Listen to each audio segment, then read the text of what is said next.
May I take this opportunity to highlight the brief history of Pughoboto subdivision. I thank God and I am grateful to all the leaders of the past, particularly those who have pioneered for developing Pughoboto into this shape, and also the previous leaders, all the public leaders, the church leaders, and the previous predecessors, the MLAs, whose hard work has brought Pughoboto to the present position. We are here today because of the hard work they have done for us, and I pray that God will bless them. Pughoboto subdivision people are known as Semi Apuyemi.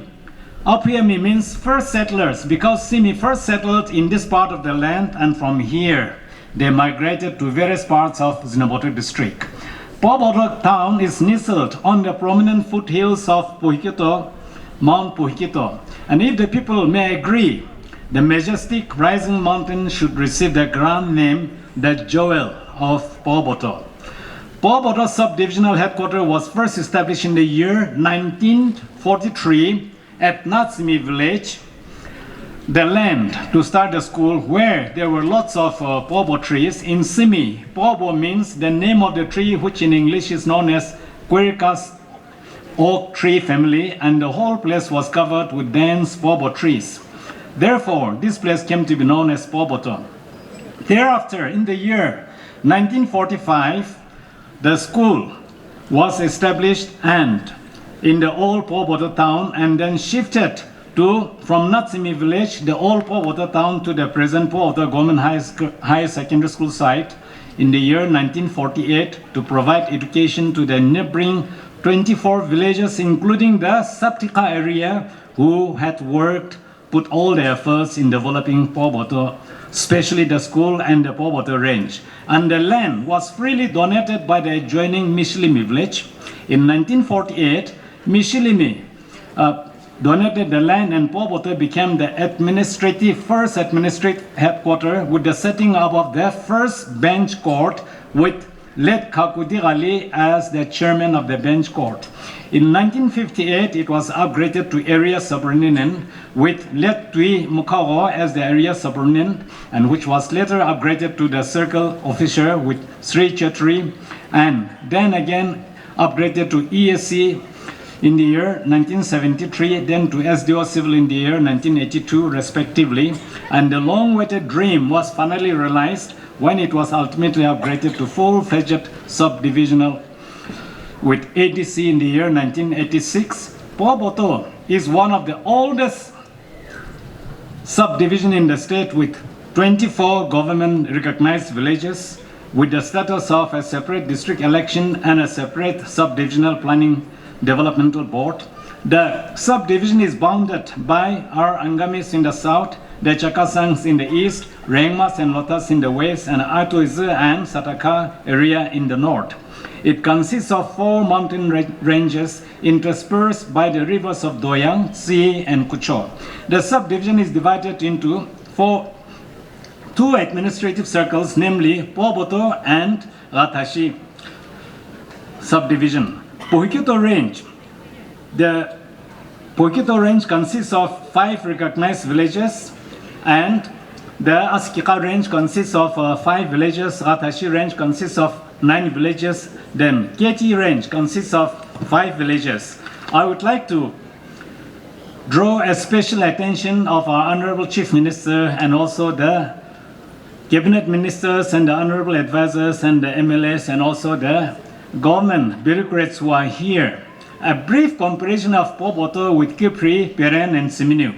The first administrative headquarters for Pughoboto was set up on 18 June 1948 with Led Kakudirali as the chairman. As for Kipri, the first administrative headquarters was established in 1951. For Peren, it was set up only in 1958, and the political assistant in the year 1958. And for Rengma, the first Rengma bench court also was set up in the same time with Pughoboto. That was 18 June 1948 with Sri K. Sinsi Kent as the chairman. Area superintendent were given at the same time for Pughoboto as well as this Kipri and then Parent.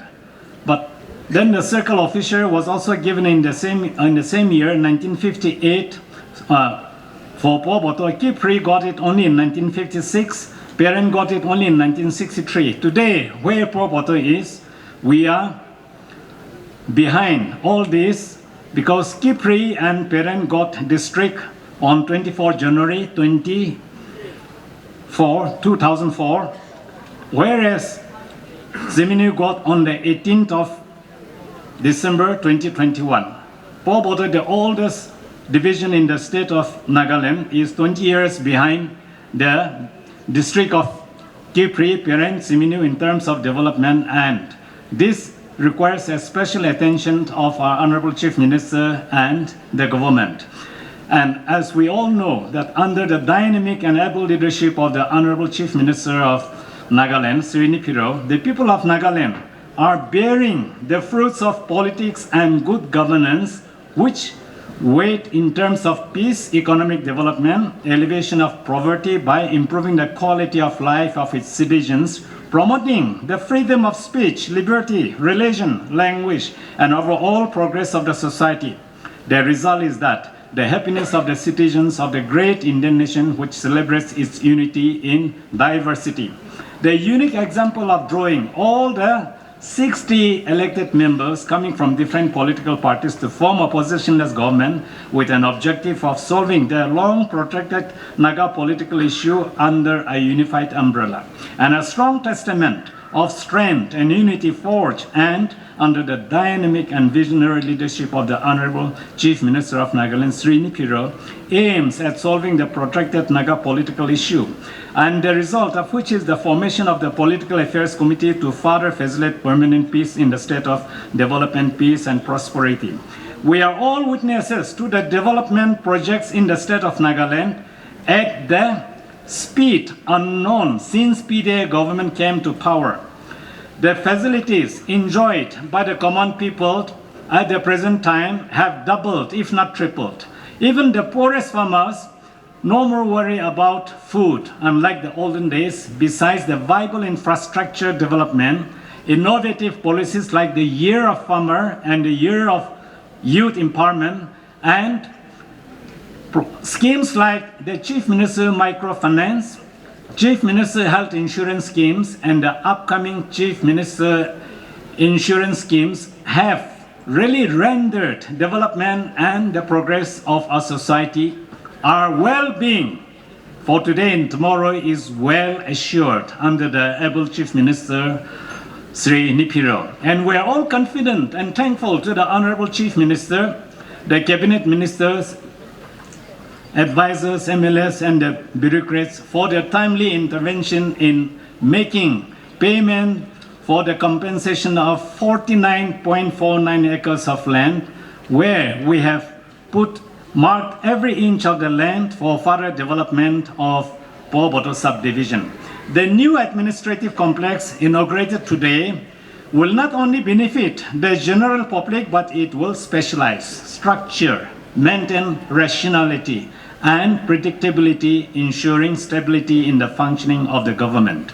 With increasing population over the time, the Pughoboto subdivision has more than 10,000 bank accounts at various SBI branches in Nagaland, and the opening and functioning of the SBI at Pughoboto will benefit over 50,000 population coming from 24 different recognized villages, and I'm sure these banking facilities will be easily accessible to each and every one and each and every nook and corner of the division. The Pughoboto people will soon see the light of the Prime Minister Employment Generation Scheme and corporate social responsibility in a bigger dimension. The legal framework allows for the preservation of community-specific traditional and practice, showcasing the cultural values and the norms of local population, called Bharatiya Sakshiya Adhiham, BSN 2023, the Indian Evidence Act 1872, which further empowers courts to recognize and enforce these customary rights under Section 57. with the opening of Simi Kakamihoho GB Customary Court here at Pughoboto, people of Pughoboto will once again deeply be rooted in the socio-cultural fabric of Siminaga, which has evolved over centuries, shaping and being shaped by the lives of the people it governs. In conclusion, may I also take this opportunity to thank Sri Tia Merinchang, the ADC Pughoboto, all his colleagues, all the heads and the staffs of the Pughoboto subdivision, and also Pukaje and all the other political parties, the leaders and the members of different NGOs, churches and the concern of citizens for the effort that you have put to make today's function a grand success. And my appeal is that let us all prayerfully create a synergistic environment that will foster growth and development and benefit our people. God bless you all. Thank you. Praise the Lord. A slight reminder to our speakers to stick to the allotted time, that is 5 minutes.